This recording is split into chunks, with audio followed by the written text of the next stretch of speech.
Welcome to Oklahoma Gardening.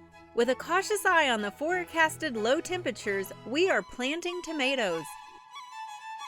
We learn about the process of designing a new garden. And our warm season lawns are greening up, and it will soon be time to fertilize.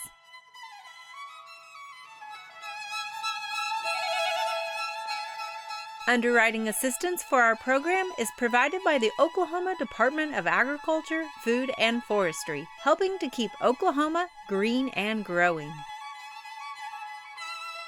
So if you're looking for an easy, low-maintenance perennial,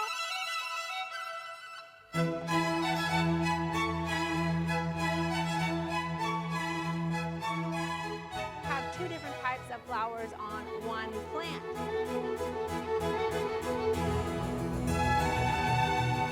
Capsaicinoids that gives the pepper its heat.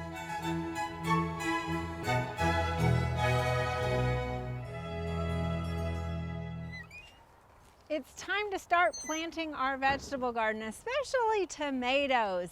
And we've got a different kind of a practice that we've been doing over here in one of our gardens. And it might not look like it is the cleanest prepped garden, but actually it is. What we practiced here was a no-till system. And so we've had cool season cover crops growing all winter long in these two beds here. About a month ago, we came through and just terminated them with a weed eater. So we kind of just knocked them down. And so it looks a little messy, I admit it. But then after that, we've brought our chickens in. So you can see there's a little bit of a fence around. Now we did all of this for two reasons. Basically, leaving the cover crop in the ground and not tilling it actually improves the beneficial mycorrhizae fungus that is growing in the soil. That actually has a beneficial symbiotic relationship with a lot of plants, helping them to absorb more nutrients. And so by tilling it, what you're doing is actually disturbing that. So we did not till this. Instead, we just terminated the cover crops. Also, because we have those cover crop roots still in the ground, that actually improves the porosity. So we're allowing for better water filtration and also air in the soil profile. Now you'll notice there is still some residue on top. Of course, that's going to add to that organic matter, as well as the nutrients that go into that soil as well. The other thing is it sort of serves as a living mulch, really. So not only does it suppress weed growth, but it also reduces the amount of evaporation from our irrigation once we get our tomatoes planted. Now the secondary thing is that we brought in our chickens here, and they really enjoyed kind of having this new play space. You could see them scratching around and sort of taking dust baths in here.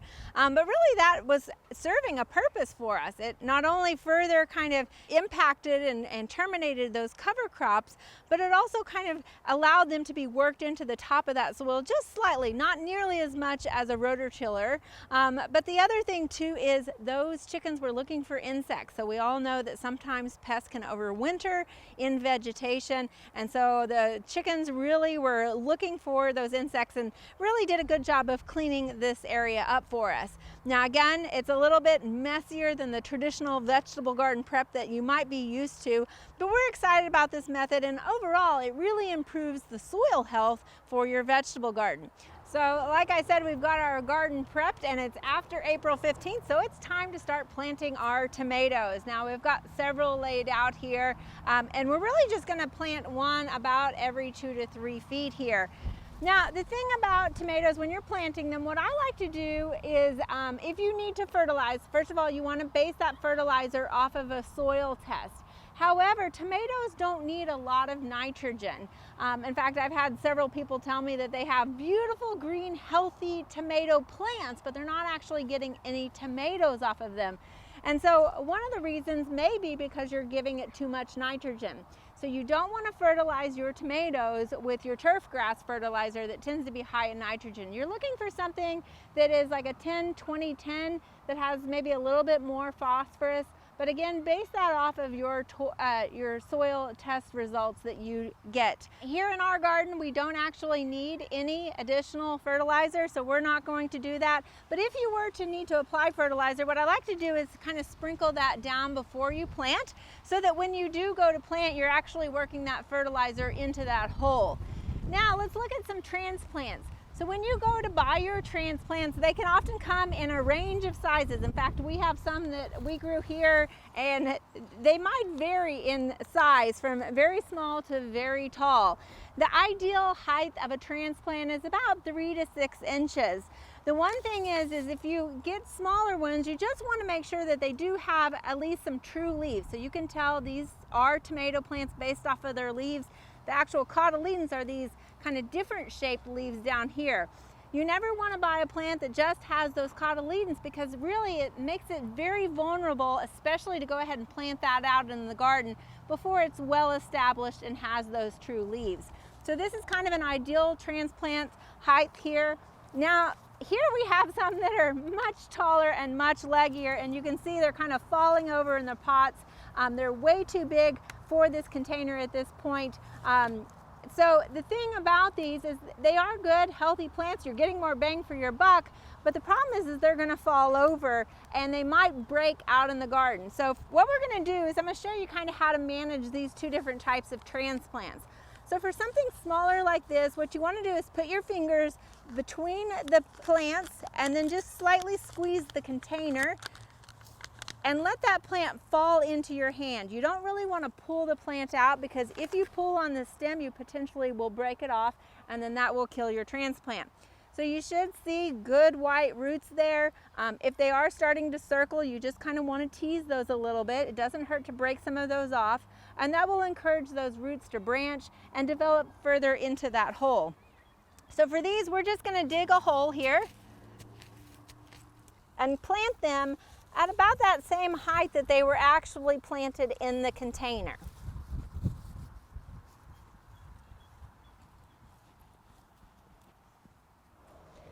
So now for these taller ones, you can see they have much bigger roots on them. They've got a much bigger stem to them, and they just keep falling over in our pots here. So the thing about this is we have really strong winds here in Oklahoma, and once we plant these, the wind's still going to want to blow these over, and so it has the potential to then break it at that stem, again ruining your transplants. So the first thing that we're going to do is actually make sure you can see how dense this is, the root system. So we want to again pull some of those roots apart to prevent that circling of those roots once it's in the ground. And now you have two different methods that you can do on this. Normally, when I tell you to plant a plant, I am telling you to plant it at that same level that it was planted at originally.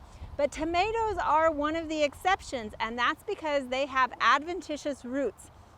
So you can see here along the stem, it's got sort of some bumps along it. And what those are little root buds that are going to start developing.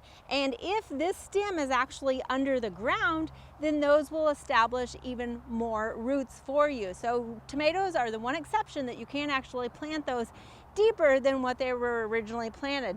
So what we're going to do, you can see we've kind of knocked some of these lower limbs off here.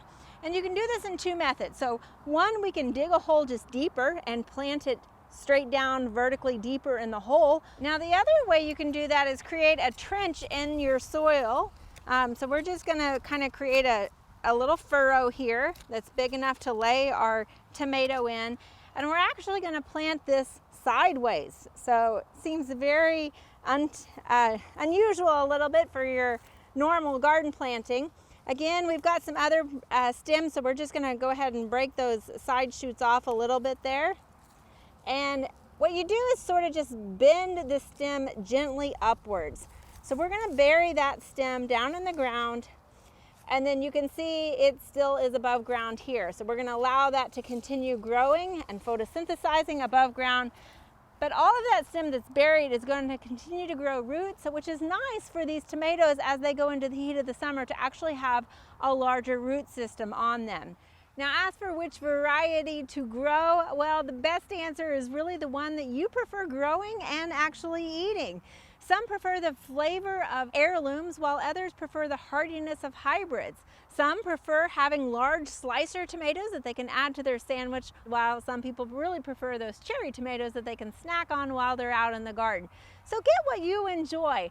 As for us here, in the spirit of trying new things and growing some different things in our garden, what we are actually establishing here is the not so red tomato garden. So all of these varieties are going to produce and ripen to be tomatoes that are not actually red. They're yellow and purple and some striped ones and some green ones as well. So stay tuned as we head into the season, and I'll give you an update when they start producing. Check out this fact sheet for more information.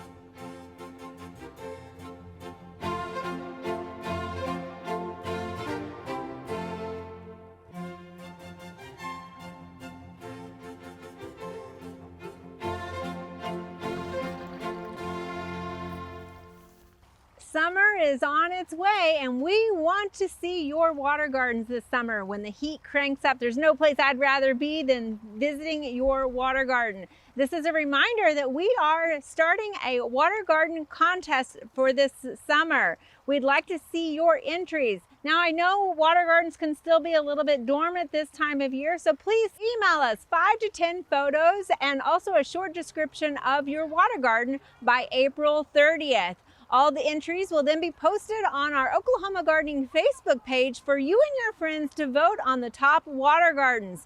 We'll then make contact with all the homeowners that are selected in June to go visit them, and we'll have a special episode of Oklahoma Gardening water garden style. So get those entries in by April 30th.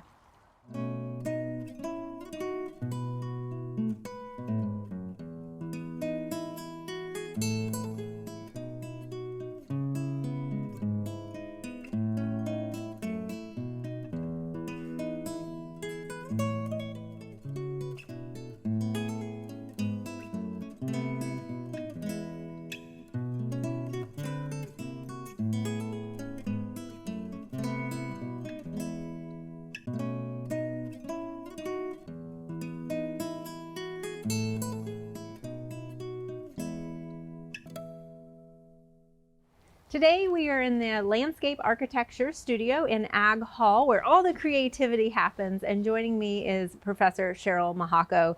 Professor, we've talked about the renovation of the rock garden to a hardy succulent garden, but if I looked at that space, I would be lost. So tell us a little bit about the design process and how you get started. Right. So we did look at the space, and we saw that it had been previously used as a rock garden. So we know it gets a lot of great sunshine. It's on a slope. It gets good drainage. So with climate change, with a lot of new interest in cactus and really cold, hardy cactus and succulent, we made a decision to go in with a collection. So we've been working on that. We've done some site demo. And so now it was time to begin to get a plan. So what I did was go out and try to get something as built, just really sketchy, sort of some of the major rocks, some of the existing plant material. There's some wonderful yellow yucca that we'll keep. Other than that, the only real goal that's important is to kind of screen off what really is this nice little Japanese garden. So we'll do some planting to kind of screen that off and really, really work with this area. Okay. So in terms of the plant material, just beginning to think about overall shape, overall masses, the plant material that we'd be working with. Here's kind of a general plant. So the stickiest and prickliest ones, of course, these wonderful cholla and opuntias. Opuntias are the big paddle cactus, and there's a lot of them that are cold hardy. So we'll sort of try those in the center here. So they're away from the public. Yeah, hopefully. Right, not so much on the edge. This area that's up towards the top, we want to put a lot of really nice bright color that'll be eye-catching as you walk up to it. So those will be some of the hesperella, which is the red yucca. Okay. And then there's actually a wonderful little cultivar called stoplight. Okay. That's also a deeper red hesperella. And then mix that in with some of the nymphomia. Which is the red hot poker Right, plant? Okay. yeah, and we have some beautiful yellow ones as well as red for this area. So if you kind of use the color as sort of your... Yeah, this is kind of what, Okay. there's a lot of beautiful pale greens. Here's this kind of reddish color, a bit of yellow up here. And then in this area, we want to get close enough to really see them because a lot of them are quite small. They're more of the barrel mammillaria or the echinoceras, which is very much something like this. They have a beautiful bloom, a bright, bright bloom, but you know, the rest of the year they're just kind of there, not really eye-grabbing. And so a little closer so you can appreciate the detail of them? Yeah, and we don't usually mass those. They're harder to find. We don't have as many. We hope that they, you know, expand, but yeah, those will be in there. And then on the edge, again, a little bit of safety, but also lower so that it doesn't block the plant material in the center. Again, this will be really built up because of the importance of drainage. Quite a bit of the sempervirem, which is the hen and chicks. Okay.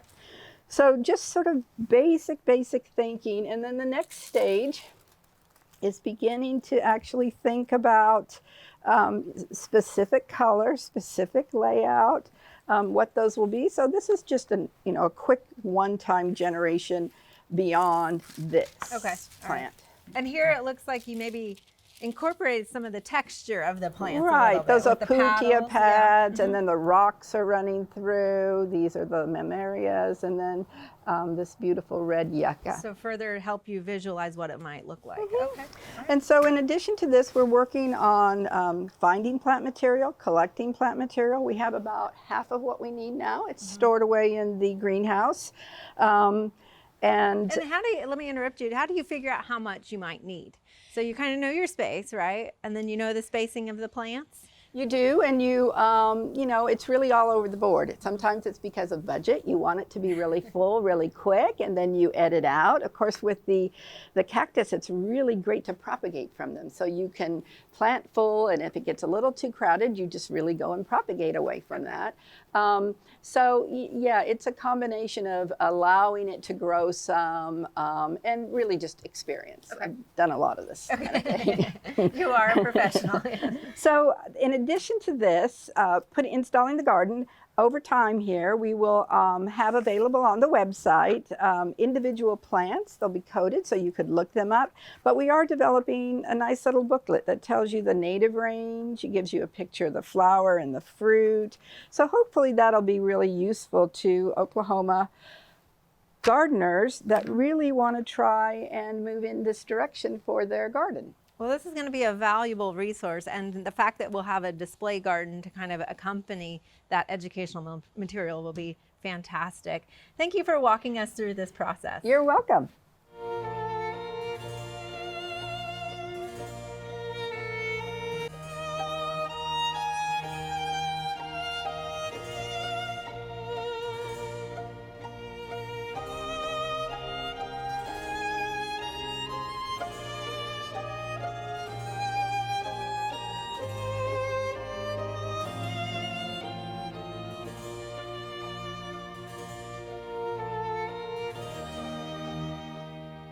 Today we're joined by Dr. Mingying Xiang, who is our new Extension Turfgrass Specialist. And Dr. Xiang, welcome to your first premiere episode of Oklahoma Gardening. We're going to talk about fertilizing Bermudagrass because I know everybody's grass is starting to green up. So how do we manage fertility? So fertilization is one of the very important practice to keep your grass green, like darker green color, uniform and higher density, and especially for your grass has been like properly fertilized, they can fight against like drought stress, heat stress much better than those grass haven't got properly fertilized. So this time of the year, we definitely need to start thinking about fertilize your Bermuda grass. Right. A lot of times we think, well, that just makes it mow and more work for us, but it's important for its health as well. So that's a good point. So if a person goes to a garden center, there's usually a lot of options. How do they know where to even start? The first step we will start with is do a soil test. If you need more information, contact your county extension agent. A good soil test is going to give you a guideline regarding if you need phosphorus and potassium and how much.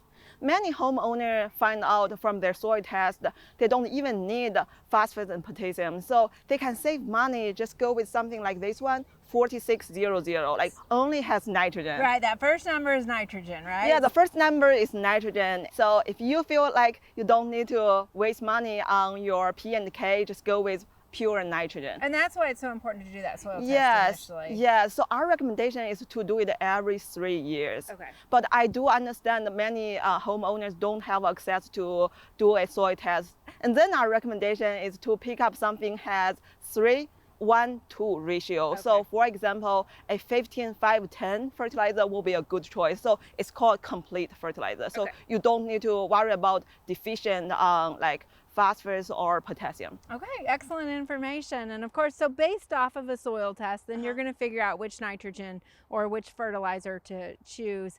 How often are we doing this in our yard? Yeah, that's a very good question. Even though soil tests will give you information regarding potassium and phosphate, but you really don't know about your nitrogen. It depends on the species, Okay. and it depends on the soil type and your management practice. And when we talk about the nitrogen fertilizer, there are two different types based on how quick they can release. They can be available, so we call it fast release nitrogen source and slow release nitrogen source.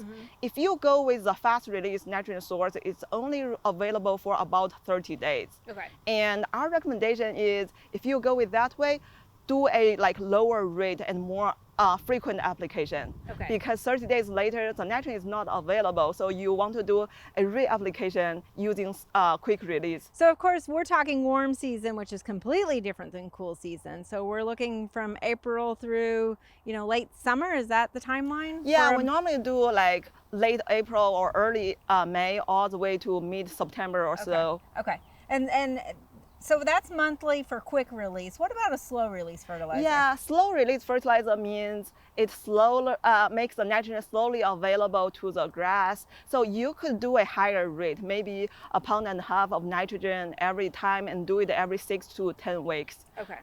But the drawback for slow release nitrogen is it's more expensive, but it keeps you on a less frequent schedule. So save you some labor. Okay, so for a slow release, 1.5 pounds every 6 to 8 weeks, and then is it 1 pound for the monthly quick release of actual nitrogen? Yeah, we don't recommend anything above 1 pound of nitrogen because quick release fertilizer has very high burning potential. So if you apply it in a hot summer, you do want to make sure you water them in immediately to avoid burning of your grass. Okay, and then I've even heard, dew in the morning, if that urea might get on that dew, it can burn the foliage. Yes. So that's why you really want to get it infiltrated into your soil profile. Yes, exactly. Okay. So how do we go about actually applying it? You've got a couple of application methods here. Tell us about these. So it depends on how big is your yard. Okay. If you have a very, very small yard, the handheld spreader will be a good choice for a small area of yard. Okay. But the drop spreader could also be a good option. So it only drop as you go, but you do want to pay a good attention on your private paths. So you do want to make sure you have a good coverage pass by pass. Okay, because especially on that quick release, you're going to see green stripes if you don't. Exactly. Okay. I see people do a application like a McDonald's shape. So you're going to see it. You'll see it. Okay, Yes. excellent. And then this is a rotary? This is a rotary spreader, so it's very good for a larger area of yard. So it's spread all around, and you can get a very good coverage, an overlap.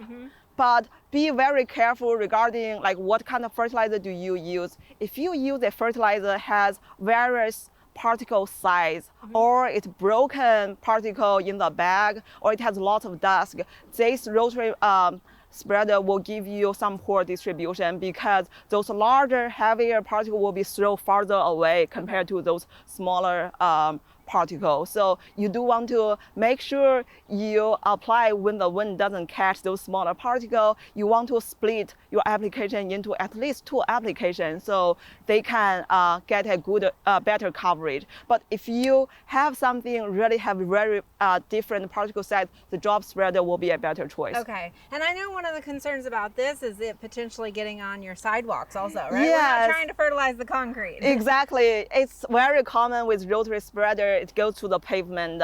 And what we normally do is you do a very good cleaning up. Either use your blower, blow your fertilizer back to the soil, your grass, or just do a clean up using your broom and put it back to your lawn. Well, thank you so much for all of this information. I know it'll get us off to a great spring. Thank you. Check out this fact sheet for more information.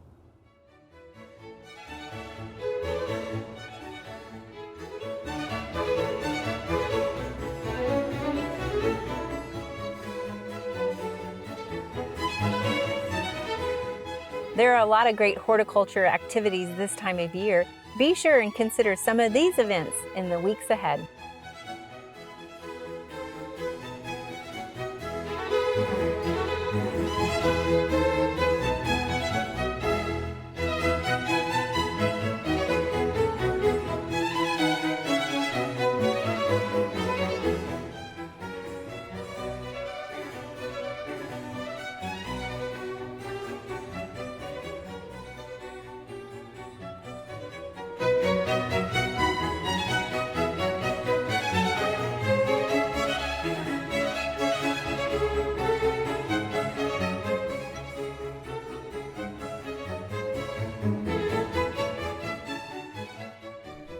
Spring is in full swing, and we have a lot more to share with you next week on Oklahoma Gardening.